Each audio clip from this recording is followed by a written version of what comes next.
Assalamualaikum warahmatullahi wabarakatuh. Selamat siang semuanya, kami dari kelompok 11. Bersama dengan saya Farah Nadila Rahmaniar dan teman-teman saya Muhammad Wirawan, Fadlan Nugraha, Muhammad Hafid Herwanto, dan Rivaldo Lumban. Kami akan mempresentasikan tentang sistem penampungan air hujan skala kecil untuk kebutuhan musim kemarau. Adapun konten presentasi dari kelompok kami itu yang pertama dimulai dari latar belakang, kedua tujuan, ketiga studi kasus, keempat perhitungan kebutuhan air dan potensi penampungan air, yang kelima sistem penjernihan air, yang keenam sistem penampungan dan perpipaannya, yang ketujuh SDG yang berkaitan, dan yang terakhir yaitu kesimpulan. Oke, kita mulai dari latar belakang. Adapun yang melatar belakangi ide kami ini yang pertama terkait masalah air di beberapa tempat di Indonesia, yang mana saat musim hujan terjadi kebanjiran dan saat musim kemarau terjadi kekeringan. Nah, contohnya saja di daerah Sumba Timur. Jadi dari hasil survei BMKG di tahun 2019, saat musim kemarau di sana tidak terjadi hujan atau tidak ada hujan turun selama 200 hari pada musim kemaraunya. Nah, jadi jika saja air hujan tersebut dapat ditampung saat musim hujan, tentu air itu dapat dimanfaatkan oleh daerah itu di kala musim kemarau. Nah, untuk merealisasikan penampungan air hujan itu, tentu dibutuhkan sistem penampungan air yang mana memanfaatkan air hujan yang mengalir pada talang-talang perumahan di masyarakat di daerah itu dan nanti akan ditampung atau disatukan di suatu wadah penampungan. Seperti itu kira-kira. Nah, dalam pemenuhan kebutuhan air ini juga tentunya berkaitan dengan SDG, yang mana SDG ini merupakan tujuan yang telah dirumuskan negara-negara bagian anggota PBB dalam memajukan setiap anggota negaranya. Nah, dari latar belakang itu, kami merumuskan tujuan, yaitu untuk mendesain sistem penampungan air hujan dalam skala kecil untuk suatu desa yang dapat menangkap dan menyimpan air hujan selama musim hujan untuk menyediakan kebutuhan air selama kekeringan di musim kemarau. Oke, di sini saya Hafid. Saya akan membahas mengenai studi kasus ya untuk pembuatan SPAH. Jadi tempat yang kami pilih untuk pemodelannya adalah daerah sekitar rumah saya, itu Komplek Mutiara Bandung Selatan, Desa Bojongsoang, Kabupaten Bandung, Provinsi Jawa Barat. Letaknya itu sekitar 2 km arah selatan dari Gerbang Tol Buah Batu ya. Fan-fan tahu, dari Gerbang Tol Buah Batu lanjut ke selatan sedikit lagi 2 km maka akan menemukan Komplek Mutiara Bandung Selatan. Nah, fenomena yang terjadi di daerah ini adalah Desa Bojongsoang ini, kalau fan-fan lihat di berita ketika puncak musim hujan pasti terkenal. Bersama dengan dua daerah lainnya yaitu Dayakolot dan Banjaran. Mereka itu 3 serangkai korban banjir bisa disebut. Jadi fenomenanya adalah ketika puncak musim hujan ini mereka kebanjiran, dan ketika puncak musim kemarau tiba mereka juga kekeringan. Nah, ini merupakan dua masalah yang cukup berkaitan menurut saya, dan dari masalah ini SPAH bisa berperan. Antara lain adalah untuk mencegah kekeringan yang terjadi puncak musim kemarau, dan jika bisa juga dapat menanggulangi banjir. Jadi SPAH ini fokusnya adalah untuk menanggulangi di masalah kekeringannya dan menjadi sebuah nilai plus apabila bisa menanggulangi dari banjirnya. Oke, kemudian kita lihat dari denahnya seperti apa. Ini Komplek Mutiara Bandung Selatan ini ditandai dengan garis putih ini. Sekitar satu kotak seperti itu dengan jumlah rumah itu 55 rumah ya. Dan jenis rumah itu karena ini komplek perumahan jadi tipikal yaitu tipe 36. Tipe 36 itu artinya luas rumahnya 36 meter persegi. Kemudian di sebelah kiri dari Komplek Mutiara Bandung Selatan ini ada sebuah lahan yang cukup besar. Jika kita lihat secara kasar dari maps ini, luasnya kira-kira sama dengan RT-nya ya. Di sini lahan tidak terpakai dulunya adalah persawahan. Bisa kita lihat di sebelah kanan bawah ini gambarnya. Dulu lahan persawahan, namun karena banjir jadi tidak digunakan lagi dan terbengkalai begitu saja. Mungkin gambar kanan ini cukup menjelaskan seberapa luas lahannya itu. Di sebelah ujung kiri ini ada tiang ke atas, itu adalah masjidnya. Jadi bayangannya seluas itu, dan perumahan ini adalah perumahan komplek Mutiara Bandung Selatan ya. Jadi pertama kita akan membuat penampungan air hujan berupa wadah dari beton, mungkin ya, beton di bawah tanah yang akan kita letakkan di daerah merah ini yang dekat ke daerah putihnya. Kemudian air-air dari talang rumah tangga dari rumah-rumah di komplek Mutiara Bandung Selatan ini dialirkan ke penampungan tersebut, lalu dari penampungan akan ditampung, nanti dari penampungan akan dipompa ke sebuah tangki reservoir di atas, nanti dari atas akan dialirkan pipa-pipa dan keran juga.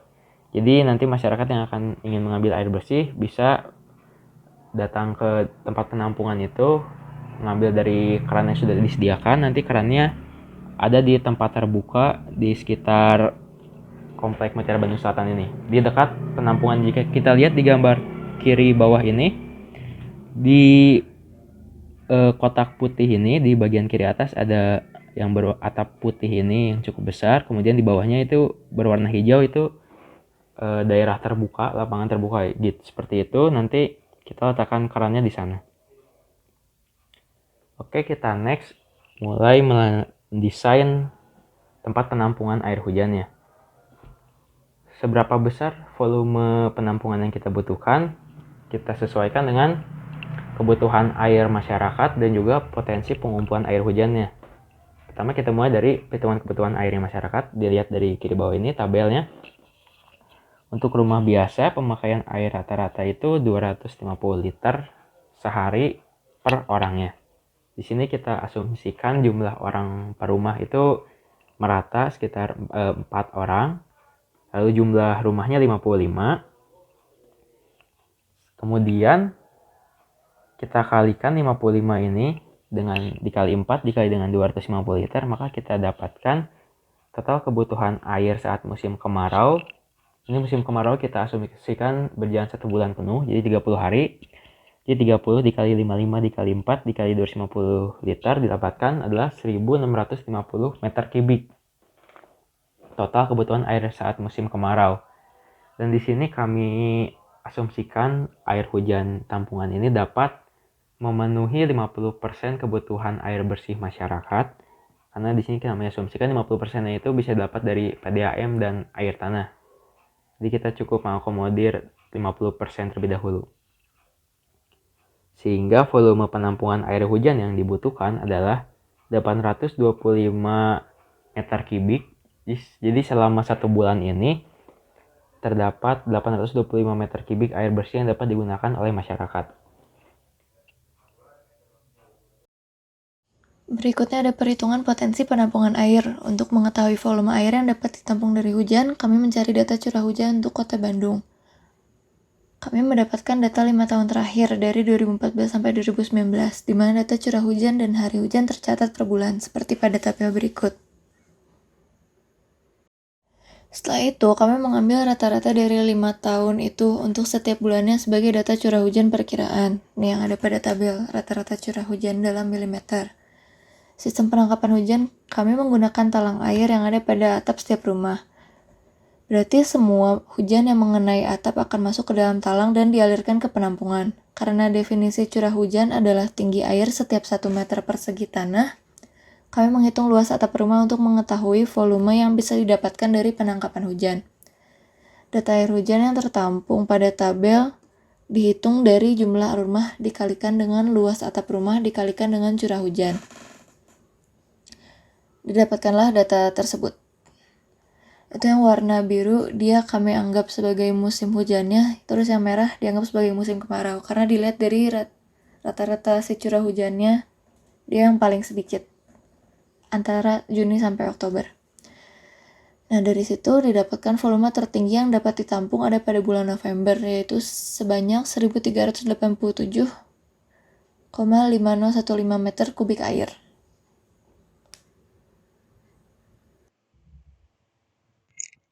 Baik, sekarang saya akan menjelaskan tentang desain sistem penampungan. Terlihat dari gambar ini merupakan desain sistem penampungan yang kami rancang. Sistem penampungan ini nanti bakal dihubungkan ke sebuah reservoir atas atau tangki melalui sistem perpipaan. Dari tangki atas tadi bakal dihubungkan ke 4 buah keran. Nanti masyarakat yang membutuhkan air pada musim kemarau dapat mengambil air pada keran-keran tersebut. Nah, kita lihat gambarnya. Yang pertama ini dari talang air kan masuk ke sebuah filter. Sebelum sampai filter ada seal di sini. Seal ini berguna agar air-air yang asing tidak masuk ke penampungannya. Soalnya ini daerahnya sering banjir tapi banyak airnya masih kotor gitu, jadinya masih sering kekurangan air. Jadi taruh seal di sebelum masuk filter dan kita masuk ke filter. Filter ini didesain dengan kayak sebuah batu kerikil gitu, kumpulan batu kerikil, di mana batu kerikil ini akan mencegah kotoran-kotoran yang berukuran besar untuk masuk ke penampungannya. Nanti bakal ada filter satu lagi, nanti bakal dijelaskan.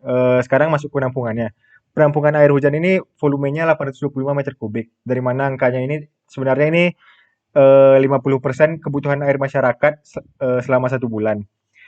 Dengan asumsi kemarin kalau masing-masing rumah itu butuh 1000 liter per hari. Kita kali dengan 55 rumah, kita kali 30 hari, dan kita bagi 2. Karena 50% sisanya bakal dibantu oleh PDAM.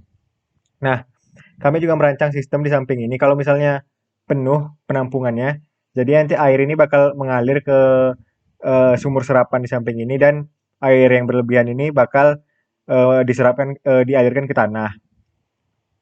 Dan ada pipa PVC 4 inch di sini dan ada batu kerikil. Di atas batu kerikil itu ada lapisan hijau 5 cm. Air ini masih bisa mengalir melalui lapisan hijau dan batu kerikil ini. Ini coba untuk mensmoothkan alirannya aja. Nah, selanjutnya kita lanjut ke sistem perpipaannya. Kan tadi penampungan ini bakal dihubungkan ke sebuah sistem perpipaan kan yang untuk mengalirkan ke reservoir atas. Nah, begini sistemnya. Dari reservoir bawah yang penampungan tadi yang 825 meter kubik, yang di samping kiri ini ada filter kan, dari talang air rumah ada filter yang tadi sudah digambarkan sebelumnya. Nah, dialirkan sistem perpipaan dan mengalir bakal ada pompa di sini untuk mengalirkan ke atasnya. Nah, setelah pompa itu bakal kita taruh check valve biar airnya nggak terblok untuk aliran air ke bawahnya.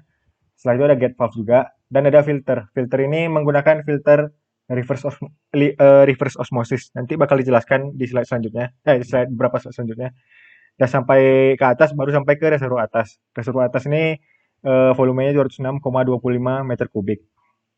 Nah, untuk menghitung spesifikasi pompa yang digunakan ini biar sistemnya bisa sampai ke atas, perlu dilakukan analisis dulu. Yang pertama itu kita perlu mengetahui flow rate yang dibutuhkan berapa.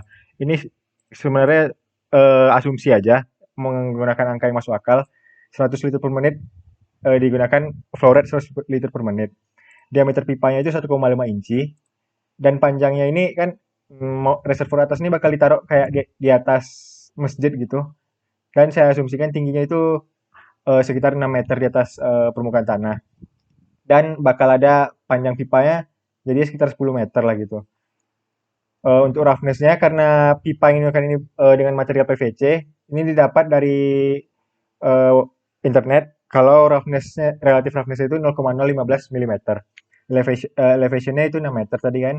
Dan bakal ada koefisien losses-nya. Yang pertama itu di entrance ada 2, elbow itu ada 2 elbow, masing-masingnya 2 koefisien losses-nya.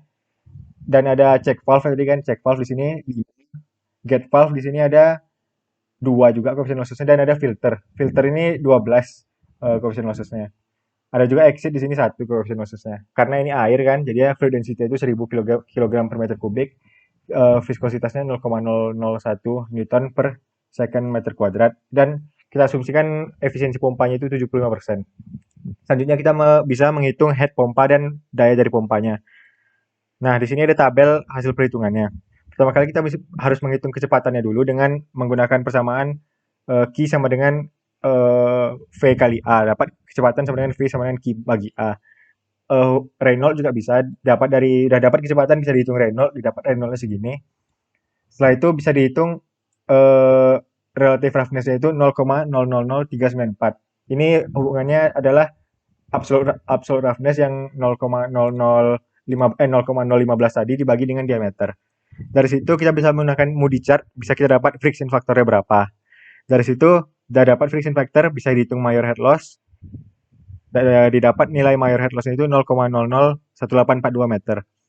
Nah, setelah menghitung major head loss, kita bisa menghitung minor head loss dengan mentotalkan yang nilai K tadi dan masukkan ke persamaannya, didapat segini, 0,009786. Nah, kita jumlahkan nilai head loss mayor dan minornya, didapat head loss totalnya itu 0,011628 meter. Dari sini kita bisa menghitung head pompanya itu dengan menambahkan elevasi pompa ditambah dengan head loss-nya. Didapat head loss-nya itu head pompanya itu 6,011628 meter. Dan dari udah dapat head pompa kita bisa menghitung power dari pompanya yaitu 0,1311 kW.